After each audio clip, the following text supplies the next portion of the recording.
Welcome to English 1120 at SUU. Uh, in this video, we're going to talk a little bit about Old English and how it relates to the objectives and purposes of this course. So we're going to identify some key terms that will be helpful to understanding this discussion. Then we'll compare modern English with Old English, and then we'll talk about why that study of Old English, or the history of English that we'll do over the next couple weeks, is relevant to our course about grammar. So first thing, let's talk about this word morpheme. It's connected to a word that was used in one of the other videos called morphology. A morpheme is the smallest unit of meaning in a word or a word part in English. Morphology is then the study of morphemes and word parts and how word parts come together to create words. So let's look at some example words here. We have the word bookworm. We would say this has two morphemes, right? The morpheme book and the morpheme worm. And we put those two morphemes together and we have a compound word that combines meanings of both of them. Then we have another word here, running, okay? And this actually also has two morphemes. It has a morpheme run, and then it has this grammatical morpheme that doesn't exist on its own, but when combined with running, it lets us know that it's a present participle, right? Let's look at our next word here. Unrelatedness. Okay, this could have multiple morphemes in it. We could have the un. We certainly got the core of relate. In fact, relate could potentially be a re, but the late part there, most English speakers would not be able to identify what that morpheme was. And so I think most of us would just have to describe relate as its own morpheme because we don't know what the late part is or what that meaning is. And then we have the ed ending, okay, which can be used to create a past participle. And then we have another suffix tucked on at the end, the ness, which then turns all of this into a noun.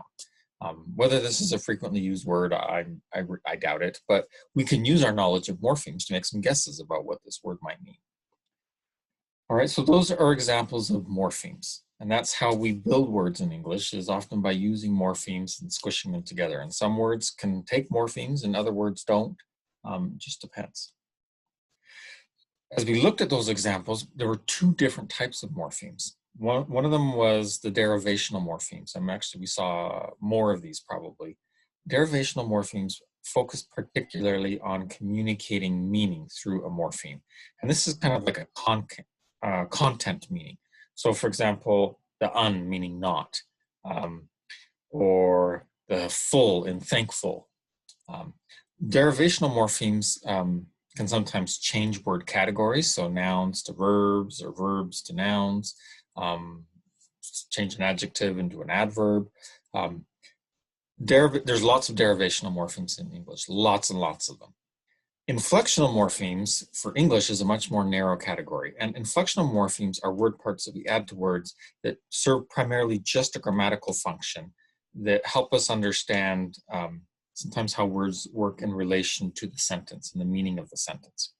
So we saw that with the ing, that's an inflectional morpheme. The ed, other verbs will take the es ending, so that's another inflectional morpheme. We also have a couple for nouns. We have the s ending for nouns to make it plural, or the s ending for nouns to make it possessive. So English has very few inflectional morphemes. We just have a few that are used with verbs, and then a few that are used with nouns, and then we've got the superlative er, or comparative er, and the superlative est.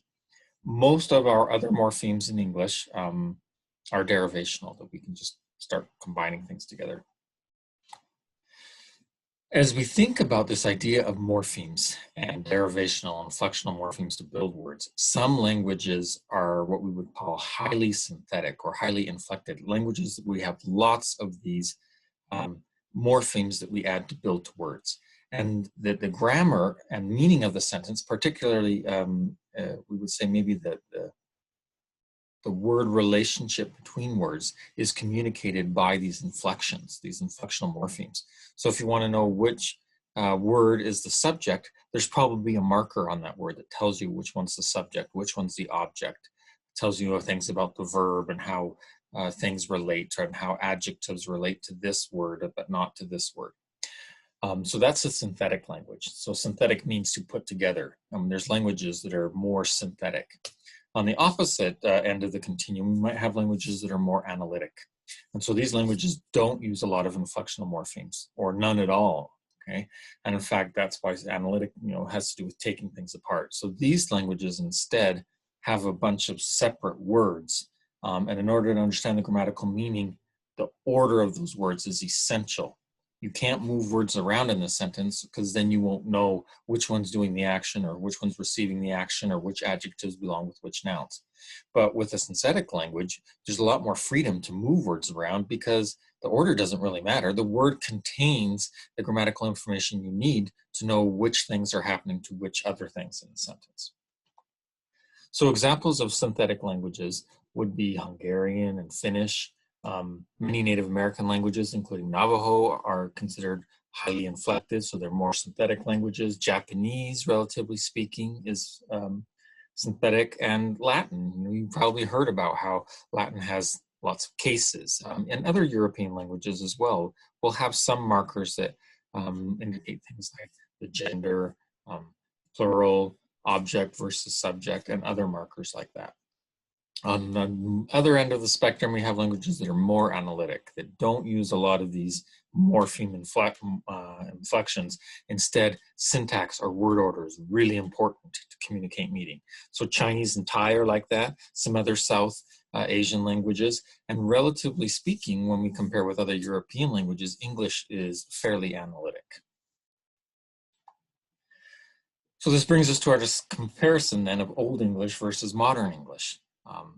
And what are the differences between these two forms of English? Pronunciation is one of the ones you'll notice as you watch videos or read more about Old English in the reading. Also the representation of written sounds, although the alphabet is similar, there are some symbols that were used in Old English that have been dropped now. And so for instance, TH, we use in Modern English, but there was a character that could represent those types of sounds better in Old English. And there are some other sounds that have been dropped from English that Old English had also characters to represent those sounds. But the degree of inflection between the two languages is the most interesting from a grammatical standpoint. That Modern English is far less synthetic, which means it's more analytic, which means that in Old English, we had a lot more words that had parts that said grammatical things about the function of that word and its relationship to other words. And in English, we dropped those things. So in Modern English, word order is essential. You can't just start moving things around in a sentence in English and expect the audience to understand the meaning, because the order of the words communicates the grammatical relationships of those words. But in Old English, there was a lot more flexibility.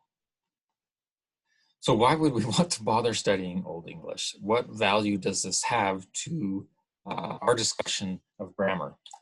And the first suggestion I would offer is that by learning about how English has changed over time, we start to better recognize that languages change over time. This is a normal thing.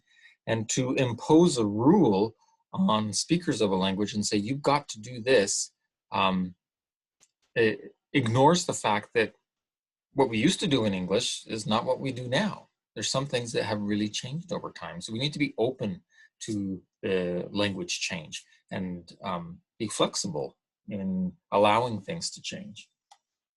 Another thing that we should think about here is that even though both Old English and Middle English and early Modern English and Modern English are all considered English, there's a lot of grammatical variation between those forms of English.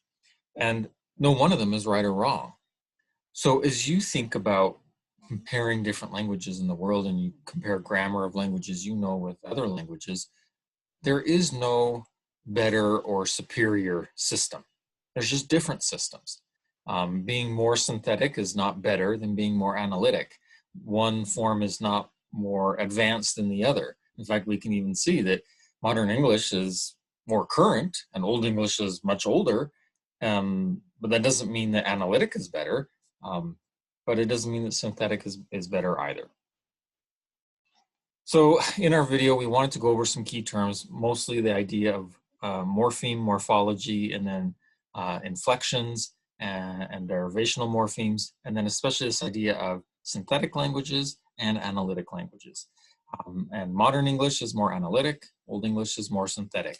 And by understanding these differences, we can be more open to the idea that languages change and that there is no one perfect grammatical form for any language, but there's advantages and disadvantages to all types of grammatical structures.